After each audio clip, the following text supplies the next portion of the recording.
Alhamdulillah nahmaduhu wa nasta'inuhu wa nastaghfiruhu wa nu'minu bihi wa natawakkalu alayhi wa na'udhu billahi min shururi anfusina wa min sayyiati a'malina. من يهده الله فلا مضل له ومن يضلل فلا هادي له وأشهد أن لا إله إلا الله وحده لا شريك له أعوذ بالله من الشيطان الرجيم بسم الله الرحمن الرحيم قاف والقرآن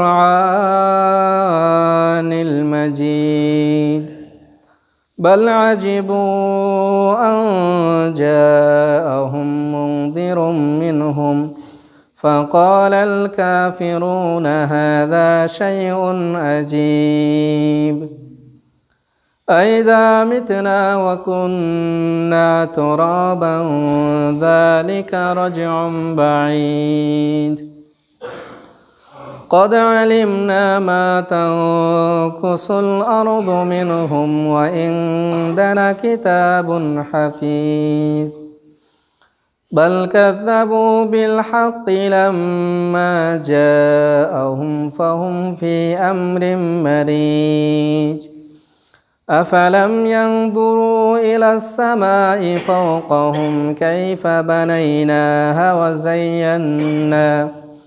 وزيناها وما لها من فروج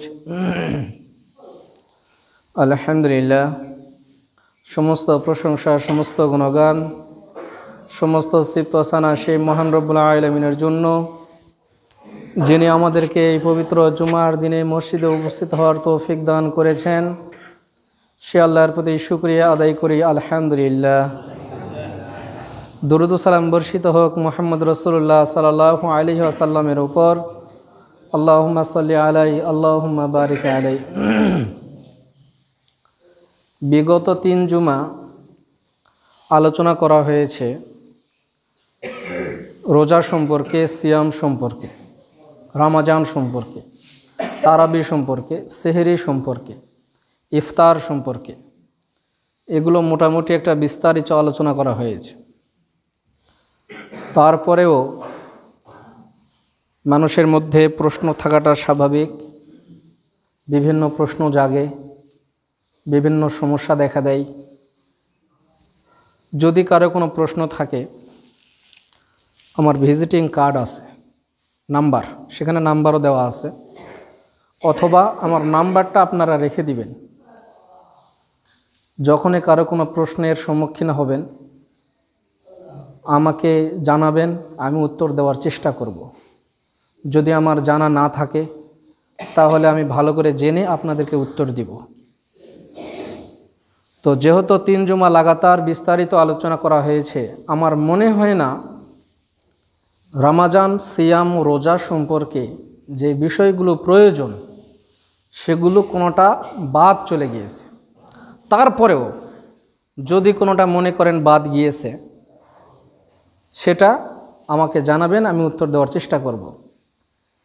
একটা জিনিস অনেক প্রশ্নই জাগে, তার মধ্যে যে বিষয়গুলো সাধারণত প্রায় খতিবই তাদের মসজিদে আলোচনা করে, বিশেষ করে রমজান মাসে, তার মধ্যে একটা জিনিস শুধু বাকি আছে, সেটা হচ্ছে ইস্তেহাজা, যেটা মেয়েদের সঙ্গে সম্পৃক্ত বিষয়। এই একটা জিনিস শুধু বাকি আছে। ইস্তেহাজা এটা কি? ইস্তেহাজা এটা আরবি শব্দ। ইস্তেহাজা এর শাব্দিক অর্থ হচ্ছে রোগ। রোগ কি?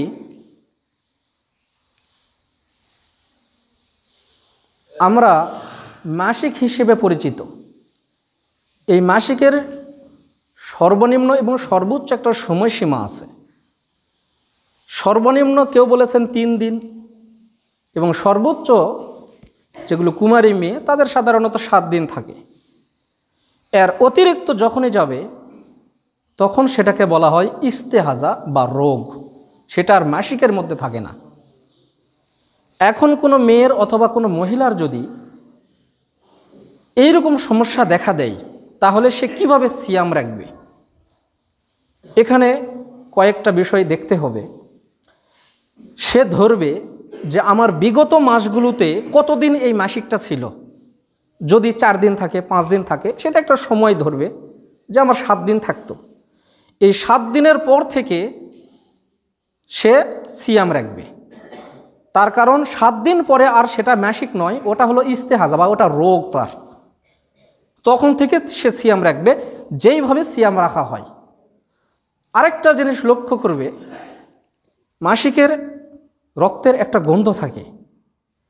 এই গন্ধটা যখন থাকবে না, সেটা হলো রোগ। আর যতদিন গন্ধ থাকবে সেটা হলো সেটা হলো মাসিক। আরেকটা জিনিস, ওই রক্তটা খুব কালো হয়। যখন এই রংটা পরিবর্তন হয়ে যাবে, তখন সেটাকে ইস্তেহাজা বা রোগ হিসেবে ধরে তারপর থেকে সিয়াম শুরু করে দিবে। এখন অনেকেই এই আলোচনাগুলো শুনেছেন কিনা কখনো জানি না, তবে এগুলো বহু মহিলার প্রশ্ন। এরকম অনেক মহিলার হয়, আপনারা হয়তো কেউ জানেন কেউ জানেন না। কিন্তু এই সময় সিয়ামগুলো সে এইভাবে রাখবে, অর্থাৎ যতদিন মাসিক ওটা ধরে বাকি দিন থেকে সে সিয়াম রাখবে। আর পাশাপাশি ডাক্তারের শরণাপন্ন হবে। আল্লাহ সবার ভালো করুন। অনেক মহিলার এরকম হয়। তো যেহেতু রমজানের আলোচনা প্রায় শেষ, তো রমজান মাসে বিশেষ করে আল্লাহর নবী যে মাসগুলোতে রমজান মাস ব্যতীত বাকি 11 মাস যেভাবে দান করতেন, তার থেকে বেশি দান করতেন রমজান মাসে। এমনকি হাদিসের ভাষা হচ্ছে ঝড়ের গতিতে দান করতেন, মানে প্রচুর দান করতেন রমজান মাসে। কেন? অন্যান্য মাসগুলোতে আপনি যেই দান করার যে সোয়াব, রমজান মাসে দান করার সোয়াব তার থেকে দ্বিগুণ, তার থেকে বেশি, এমনকি 10 গুণ। আল্লাহ বলছেন যে আমি চাইলে আরও বৃদ্ধি করে দেই, 70 গুণ 700 গুণ আমি চাইলে আরও বৃদ্ধি করে দেই। তার কারণ রমজান মাসে যে কোনো নেক আমল করা হোক, আল্লাহ এটা 10 গুণ বৃদ্ধি করে দেন রমজান মাসে। মানে আপনি একটা সোয়াব পাইতেন, কিন্তু রমজান মাসে আল্লাহ সেটাকে 10 গুণ বৃদ্ধি করে দেন। তো এই রমজান মাসে যারা সম্পদশালী, তাদের কাছ থেকে, তাদের সম্পদে যাদের হক রয়েছে, তাদের মধ্যে 2টা শ্রেণী রয়েছে। সব থেকে বেশি প্রাপ্য যারা বেশি পাওয়ার হক রাখে, তারা হচ্ছে ইয়াতিম এবং যারা মিসকিন, দরিদ্র যারা। এই মিসকিন, ইয়াতিম, দরিদ্র এদের সম্পর্কেই আজকের জুমায় সংক্ষিপ্তভাবে আলোচনা করা হবে ইনশাআল্লাহ। তার কারণ রমজান মাসে আপনার 2টা শ্রেণী আপনার কাছ থেকে কোনো কিছু পাওয়ার আশা করে। তার মধ্যে একটা হলো আত্মীয়, আরেকটা হলো ইয়েতিম মিসকিন এরা। তো এজন্য আমাদের সকলেরই উচিত বিশেষ করে এই রমজান মাসে এই জিনিসগুলোকে খেয়াল করা। কেন আপনারা এই জিনিসগুলো খেয়াল রাখবেন? তার কারণ আমরা জানি মোহাম্মদ আশরাফ ঘানি নাম শুনেছি মনে হয়, আফগানিস্তানের সাবেক প্রধানমন্ত্রী বা সাবেক প্রেসিডেন্ট। তালেবান ক্ষমতার আগে তিনি দায়িত্বে ছিলেন এবং মার্কিনীদের পুতুল সরকার বলা হয়। তো সেই সময় আফগানিস্তানের যে টাকার মান ছিল, তার থেকে বর্তমানে টাকার মান 9 গুণ বৃদ্ধি পেয়েছে। তার মানে সেই সময় যদি টাকার মান থাকতো 1 টাকা, বর্তমানে সেই 1 টাকার মান কয় টাকা? 9 টাকা। অর্থাৎ আমরা সবাই শুনে এসেছি ডলারের মান সব থেকে বেশি। বর্তমানে আফগানিস্তানের যে টাকার মান, সেটা হলো ডলারের থেকেও বেশি। এটা কেন হয়েছে? কয়েকটা কারণে। তার মধ্যে একটা কারণ হলো আফগানিস্তান সরকার কিছু কিছু পদক্ষেপ নিয়েছেন। কিছু কিছু পদক্ষেপ, সেটা কি সাধারণ মানুষ জানে যে তারা খুব কঠোর, ধরতে পারলেই আমাকে হয় জেলে পুরবে, না হলে ফাঁসি দিবে, না হলে হত্যা করবে, না হলে কঠিন জরিমানা করবে। এজন্য কি করে, দোকানদাররা কেউ আর উল্টাপাল্টা করতে পারে না। আর আমাদের বাংলাদেশে রমজান মাস আসলে দোকানদারদের সব কিছু সংকট হয়ে যায়। ছোলা সংকট, তেল সংকট, খেজুর সংকট, বুট সংকট, সব কিছুই সংকট হয়ে যায়। কেন জানে এগুলো সব উধাও হয়ে যায়। সরকারও এখানে অচল। অনেকে মনে করবে এটা সব সরকারের দোষ। এটা আমরা অনেকে ভুল বুঝি। এটা সরকারের দোষ নয়। এগুলো হলো কিছু কিছু ব্যবসায়ী রয়েছে যারা কৃত্রিম সংকট তৈরি করে। কিভাবে? ধরে নেন আপনার গুডাউনে মাল আছে, আপনার কাছে কেউ নিতে আসলে আপনি বলছেন যে আমার কাছে নাই ভাই,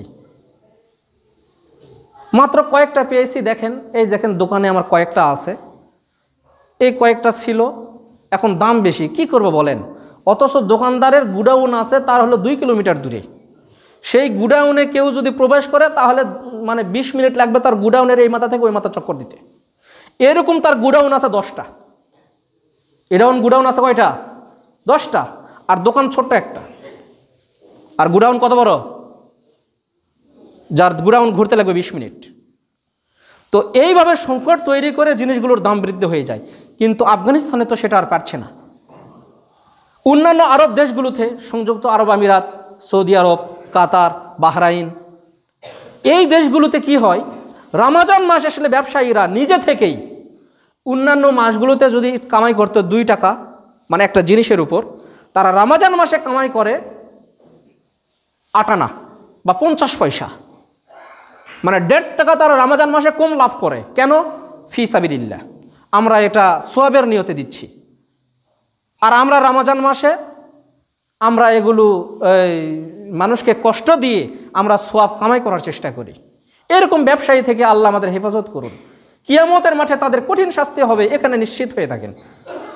তার কারণ ব্যবসাতে যেই জিনিসটাতে আল্লাহর সরাসরি বরকত নাজিল হয়, কোনো প্রতিবন্ধকতা থাকে না, সরাসরি আল্লাহর পক্ষ থেকে এমনিতেই বরকত নাজিল হয়, রহমত নাজিল হয়, সেটা হলো যারা ব্যবসায়ী তাদের উপর। কিন্তু যারা কৃত্রিমভাবে এরকম সংকট তৈরি করবে মানুষকে কষ্ট দিয়ে, আপনি কি মনে করেছেন আপনার উপর আল্লাহর রহমত আছে? আলেমের মুখে শুনেছি যে ব্যবসায়ীদের উপর আল্লাহর রহমত সরাসরি নাজিল হয়। তো আপনি কি সেই ব্যবসায়ী যারা মানুষকে কষ্ট দেন? এই ব্যবসায়ী থেকে আল্লাহ আমাদের হেফাজত করুন।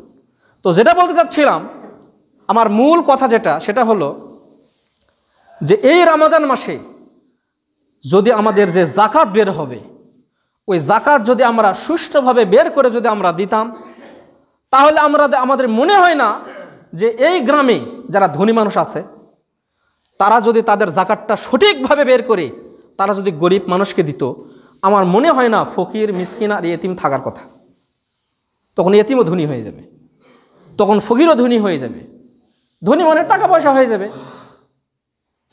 তো আমাদের সকলের উচিত যে আপনার সম্পদে গরিব মানুষের হক রয়েছে, এই হক যদি আপনি না দেন, এই সম্পদ আপনার জন্য অভিশাপ বয়ে নিয়ে আসবে। আল্লাহ তাআলা বলছেন, তো আজকের জুমার সংক্ষিপ্ত আলোচনার বিষয় ইয়েতিম ও প্রতিবেশী। আল্লাহ তাআলা বলছেন, উ'বুদুল্লাহ ওয়া লা তুশরিকু বিহি শাইআন ওয়া বিল ওয়ালিদাইনি ইহসানা ওয়া বিযিল কুরবা ওয়াল ইয়াতামা ওয়াল মাসাকিন ওয়া যারিজিল কুরবা ওয়া যারিল জুনুব ওয়া সাহিবি বিল জাম। আল্লাহ তাআলা বলছেন, তোমরা আল্লাহর ইবাদত করো, তার সঙ্গে কাউকে শরীক করিও না।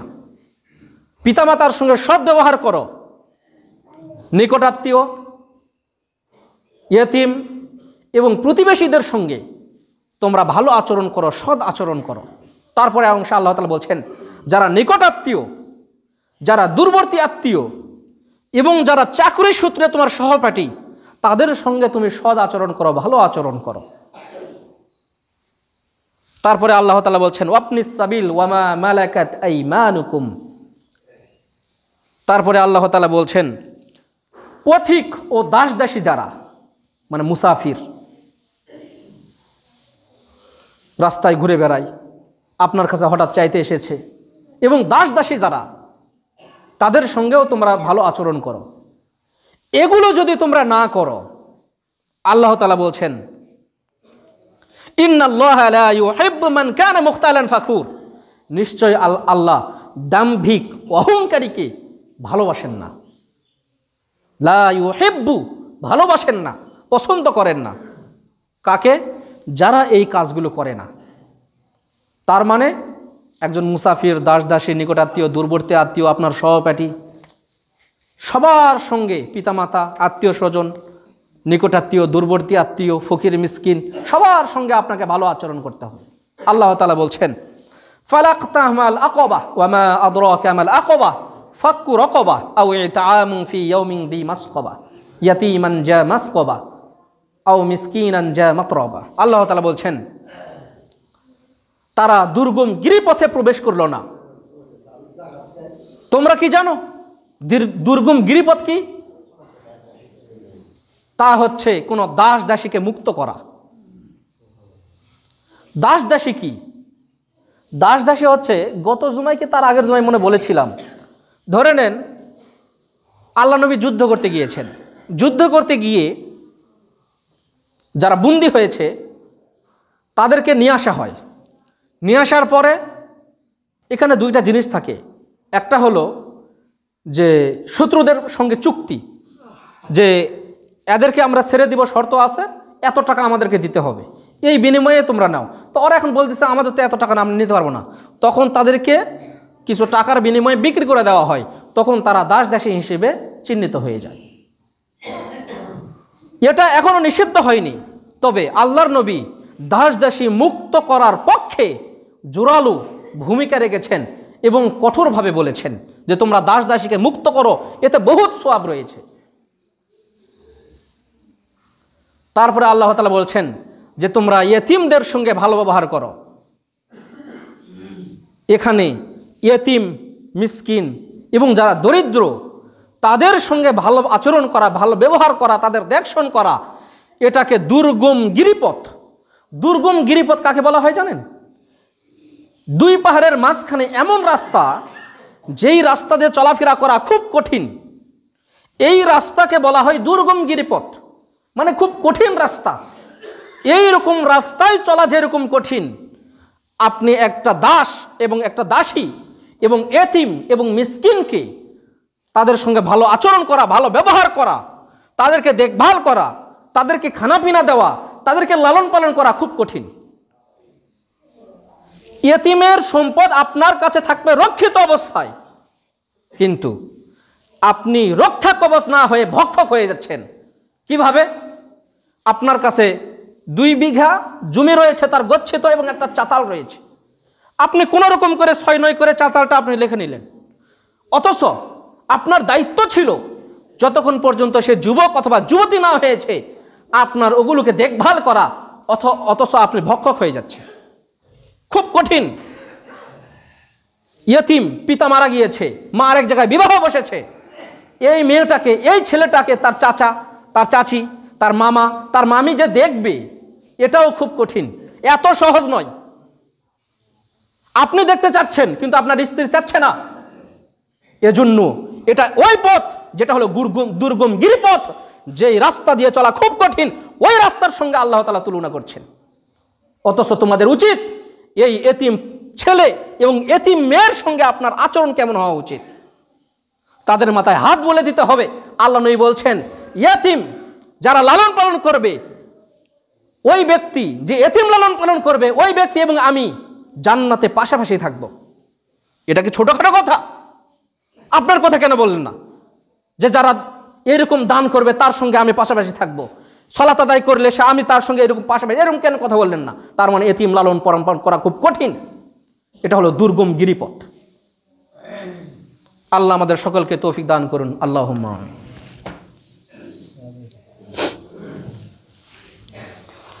আলহামদুলিল্লাহি ওয়াহদাহু ওয়াসসালাতু ওয়াসসালামু আলা মান লা নাবিয়্যা বা'দা, আম্মা বা'দ। আল্লাহ তাআলা বলছেন, আলাম ইয়াজিদকা ইয়াতীমান ফাআওয়া ওয়াওয়াজাদাকা দাল্লান ফাহাদা ওয়াওয়াজাদাকা আইলান ফাআগনা। আল্লাহ তাআলা মুহাম্মদুর রাসূলুল্লাহ সাল্লাল্লাহু আলাইহি ওয়াসাল্লামকে স্মরণ করে দিয়ে বলছেন, আলাম ইয়াজিদিকা ইয়াতীমান ফাআওয়া। হে নবী, হে মুহাম্মদ, আমি কি তোমাকে ইয়েতিম অবস্থায় পাইনি? ফাআওয়া ওয়াওয়াদাদাকা দাল্লান ফাহাদা, আমি তোমাকে আশ্রয় দিয়েছি। ওয়াওয়াদাদাকা দাল্লান ফাহাদা, তুমি পথ ভোলা ছিলে, কিভাবে চলবো, কিভাবে থাকবো, কিভাবে চলাফেরা করব, ভালো রাস্তা কোনটা, খারাপ রাস্তা কোনটা, এগুলো তুমি কোনো কিছু জানতে না। দাল্লান ফাহাদা, তারপরে আমি তোমাকে সঠিক রাস্তা দেখিয়েছি। ওয়াওয়াজাদাকা আইলান, তুমি ছিলে নিঃস্ব, তোমার কোনো সম্পদ ছিল না। ফাআগনা, আমি তোমাকে সম্পদশালী করেছি। ফাআম্মাল ইয়াতীমা ফালা তাকহার ওয়া আম্মাস সাইলা ফালা তানহার। অতএব তোমরা ইয়েতিমকে ধমক দিও না। যারা ইয়েতিমকে ধমক দেয়, যারা তাদেরকে দেখভাল করতে পারে না, আপনি যদি অপারগতা প্রকাশ করেন তাহলে যারা দায়িত্বশীল রয়েছে তাদের কাছে দিয়ে দেন, না হলে কোনো ইয়েতিমখানায় দিয়ে দেন, কিন্তু তারপরেও তাদের সঙ্গে আপনি অন্যায় আচরণ করতে পারবেন না। যারা মানুষের কাছে দাঁড়ে দাঁড়ে চাই, তাদেরকে আপনি কটু কথা বলতে পারবেন না, কঠোরভাবে নিষেধ করা হয়েছে। আপনার যদি সামর্থ্যে কুলায় তাহলে আপনি 2-4 টাকা তাকে দেন, যদি না পারেন কমপক্ষে তাদেরকে কটু কথা বলিয়েন না। তার কারণ বর্তমান পরিবেশ আপনিও বোঝেন, আমিও বুঝি, কে ফকির, কে দরিদ্র, কে ধনী আমরা কেউ জানি না। মাঝে মধ্যে 2-1টা ইউটিউবে ভিডিও দেখি, অমুক ফকির 10তলা বিল্ডিং এই ঢাকা শহরে ভিক্ষা করে বেড়ায়।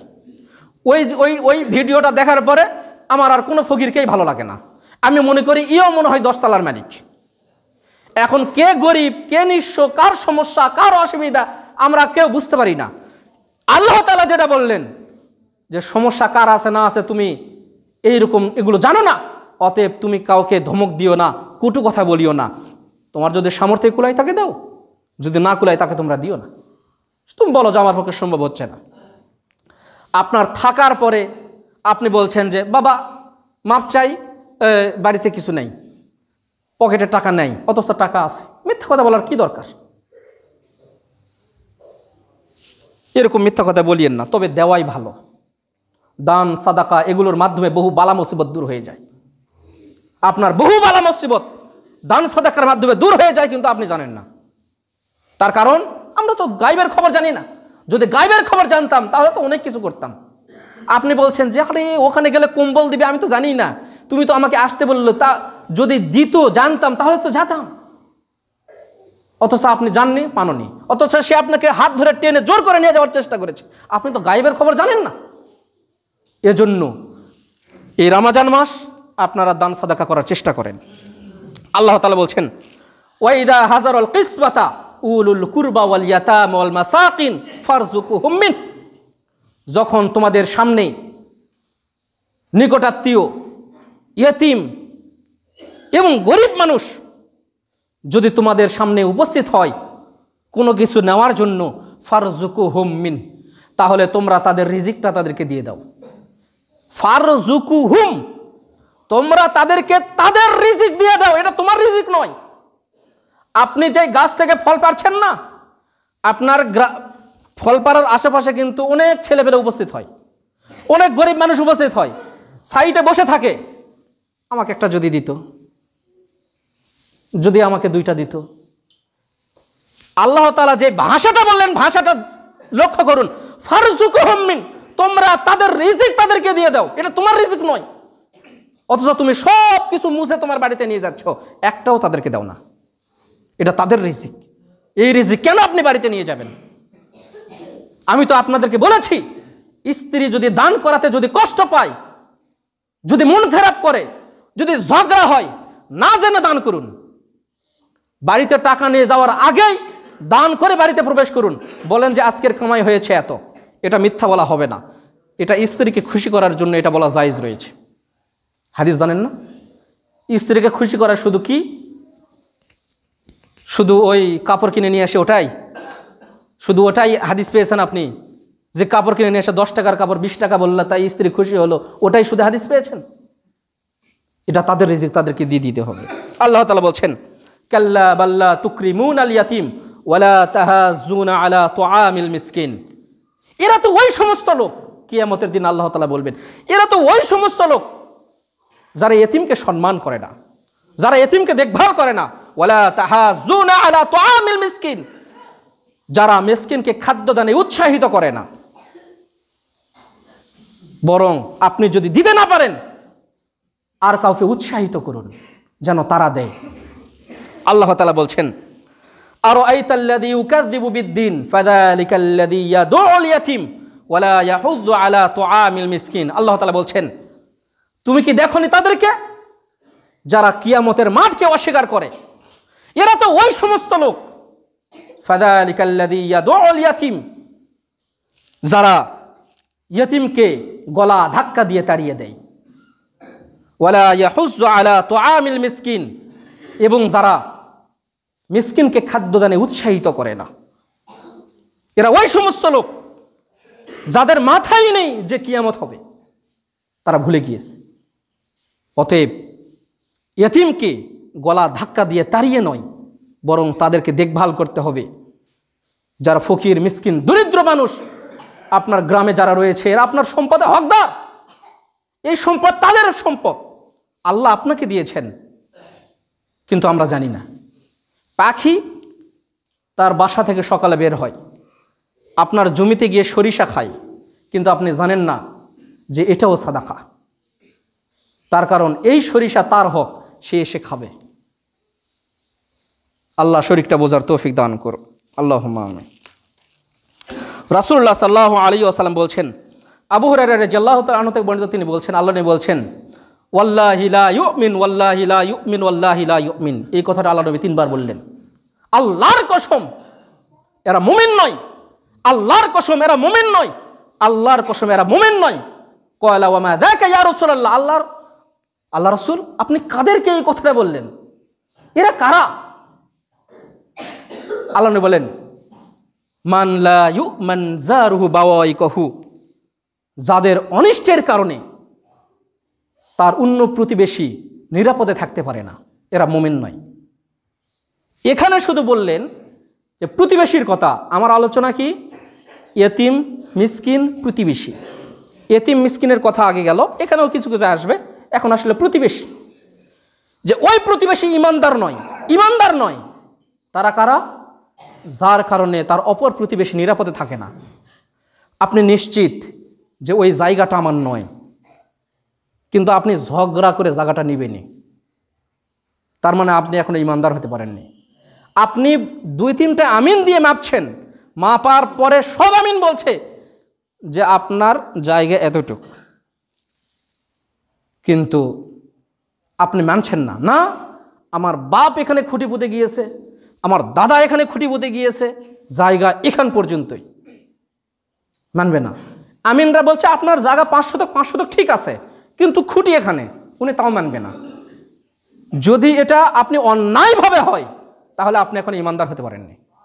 ইমানদার যদি না হতে পারেন, অপর হাদিসে আসেন, আনাস বিন মালিক রাদিয়াল্লাহু তাআলা আনহু বর্ণিত, তিনি বলছেন, লা ইয়াদখুলুল জান্নাতা মান লা ইউমান জারুহু বাওয়াইকাহু, ওই প্রতিবেশী জান্নাতে প্রবেশ করবে না যার কারণে তার অন্য প্রতিবেশী নিরাপদে থাকতে পারে না। আবু হুরায়রা রাদিয়াল্লাহু তাআলা আনহু থেকে বর্ণিত, তিনি বলছেন, আল্লাহ নবী বলছেন, মান কানা ইউমিন বিল্লাহি ওয়াল ইয়াউমিল আখির। আল্লাহ নবী বলছেন, যারা আখিরাতকে বিশ্বাস করে, আল্লাহকে বিশ্বাস করে, তারা যেন ফালা ইউজি জারাহু, তারা যেন তাদের প্রতিবেশীর সঙ্গে ভালো ব্যবহার করে। তারপরে বলছেন, ওমান কানা ইউমিন বিল্লাহি ওয়াল ইয়াউমিল আখির, যারা আল্লাহ এবং পরকালকে বিশ্বাস করে,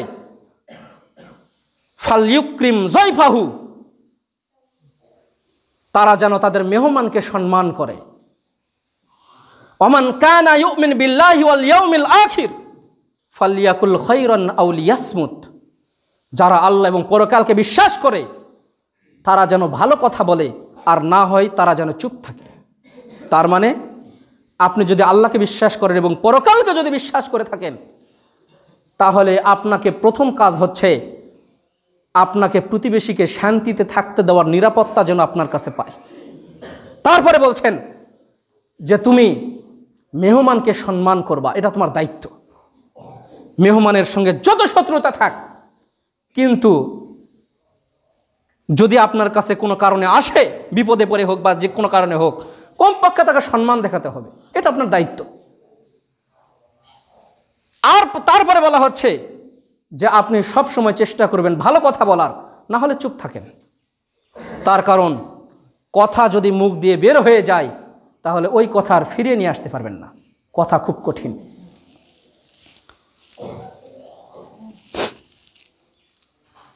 বাকি যে আলোচনা পরবর্তী সময়ে আলোচনা করব ইনশাআল্লাহ। এখন আসেন, একটা প্রশ্ন দেওয়া হয়েছে যে আমরা যে বেতের সলাত পড়ি, বেতের সলাত পড়ার পরে যে বেতের যে দোয়াই কুনুত পড়ার পরে কি হাতটা মুখে মুছতে হবে কি না? এক কথা শোনেন, পৃথিবীতে এমন কোনো হাদিস গ্রন্থ অথবা এমন কোনো হাদিস নেই যে হাদিসে বলা হয়েছে যে কোনো সাহাবী বলেছেন যে আল্লাহর নবী দোয়ায়ে কুনুত পড়েছেন, তারপরে তার দুই হাতটা মুখে মুছেছেন। এরকম কোনো হাদিস নেই। তাহলে কিভাবে করতে হবে? দোয়ায়ে কুনুত পড়বেন, পড়া শেষ হলো আস্তে করে হাতটা ছেড়ে দিবেন, শেষ। আমরা হাতটা যদি মুখে মুছি, এর মানে এই নয় যে দোয়া কবুল হলো। এর মানে কি এই? আমার দোয়া পড়ার দায়িত্ব, আমিন বলার দায়িত্ব, এতটুকু আমার দায়িত্ব। কবুল করার মালিক কে? আল্লাহ। আমরা কেউ মালিক?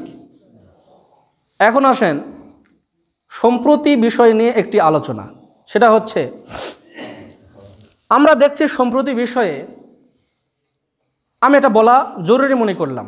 সম্প্রতি বিষয়ে ঢাকা বিশ্ববিদ্যালয়ে একটা মেয়ে ধর্ষিতা হয়েছেন এবং আরেকটা মেয়ে, ছোট বাচ্চা 8 বছরের, তাকে ধর্ষণ করা হয়েছে। এটার গর্হিত কাজ, খারাপ কাজ, এটা শাস্তির যোগ্য। তাদেরকে কঠোর শাস্তি দিতে হবে, এখানে একমত। কেউ কি দ্বিমত করবেন? কেউ দ্বিমত করবেন না। তার কারণ সে যদি আমার বোন হতো, সে যদি আমার মেয়ে হতো। এখন প্রশ্ন, যারা ঢাকা বিশ্ববিদ্যালয়ের ওই মেয়ে ধর্ষিতা হয়েছে এজন্য আন্দোলন করছে, ওর বুকে ওড়না নেই, ওর স্তনগুলো বুঝে যাচ্ছে, ওর শরীরের গঠন বুঝে যাচ্ছে। এখন বলেন, আন্দোলন করা কি ওর ঠিক না ব্যাঠিক? ওর আগে ওকে শাস্তি দেওয়া দরকার। আমরা মেয়েদের স্বাধীনতা চাই, স্বাধীনতা চাই না? ইসলাম বলে জেনাকারী পুরুষ এবং জেনাকারিনী মহিলা, তাদেরকে 100 লাঠি পিটাতে হবে যদি সে অবিবাহিত হয়। আর যদি বিবাহিত হয়, তারা যদি জেনা করে, তাহলে তাদেরকে মাটিতে কোমর পুঁতে তাদেরকে পাথর মেরে হত্যা করতে হবে। এখন যখন এই কথা আমরা বলি, ইসলাম এই কথা বলে শাস্তি দিতে হবে, ও ইসলাম কঠোর, এত কঠোর হবে না। তখন আমেরিকা থেকে বিবৃতি আসে, না না এটা করা যাবে না, এটা অন্ধ ধর্ম, এটা করা যাবে না, এই শাস্তি কঠোর। কেন রে ভাই? আপনার দ্বিমুখী আচরণ কেন? আপনি বলছেন যে আন্দোলন করে বলছেন যে শাস্তি দিতে হবে। জনসমক্ষে 2টাকে শাস্তি দিয়ে দেখেন, বেশি না, 1টাকে শাস্তি দিয়ে দেখেন, দেখি কোন মেয়ে ধর্ষিতা হয়। আমি বলছি না ধর্ষিতা হয় না, কিন্তু যদি 20% ধর্ষিতা হয়, তাহলে সেখানে 1% নেমে আসবে। জগন্নাথ বিশ্ববিদ্যালয়ের একটা মেয়ে তার ফেসবুকে স্ট্যাটাস দিচ্ছেন, মানে ফেসবুকে দিয়েছেন যে জগন্নাথ বিশ্ববিদ্যালয়ের 90% মেয়ে ধর্ষিতা। 90% মেয়ে খাওয়া, ধর্ষিতাও বলেনি, খাওয়া বলেছেন। খাওয়া মানে কি বোঝেন? মানে 100 জন মেয়ের মধ্যে 90টা মেয়েকেই কেউ না কেউ ভোগ করেছে, কেউ না কেউ বেডে শুয়েছে। কোথায় আপনি পড়াচ্ছেন? আফগানিস্তান এমনি মেয়েদের শিক্ষাকে নিষিদ্ধ করেছে, হ্যাঁ, এমনি নিষিদ্ধ করেছে। এই যে করেছে, এটা তো স্পষ্ট প্রমাণ নাকি? করেছে তো, তার শাস্তি এখনই দেখি দিবে না। ট্রাইব্যুনাল গঠন করতে হবে, তাদেরকে তদন্ত করতে হবে, হ্যান করতে হবে। কয় মাস লাগবে? কমপক্ষে বহুদিন সময় লাগবে। 6 মাস, 1 বছর, 2 বছর করতে করতে এমন পরিবেশ হয়ে যায় মানুষ সব ভুলে যাবে, ফুস করে দেখবেন যে বার হয় সে বিদেশে পালিয়ে চলে গেছে। আরে বাংলাদেশে সেঞ্চুরি হয়, সরকার থেকে পুরস্কার পায়, শুনেছেন না? শুনেছেন কেউ? 100টা ধর্ষণ করেছে, ওই 100টা মেয়েকে নিয়ে সে পার্টি দিয়েছে, সরকারের পক্ষ থেকে পুরস্কার পেয়েছে। আওয়ামী লীগের সময়ের কথা বলছি। আমাকে বলে কি লাভ ভাই? আমাকে কিছু, আমার তো এখানে, আমি তো বলছি, আমি যা দেখছি তা বলছি শুধু।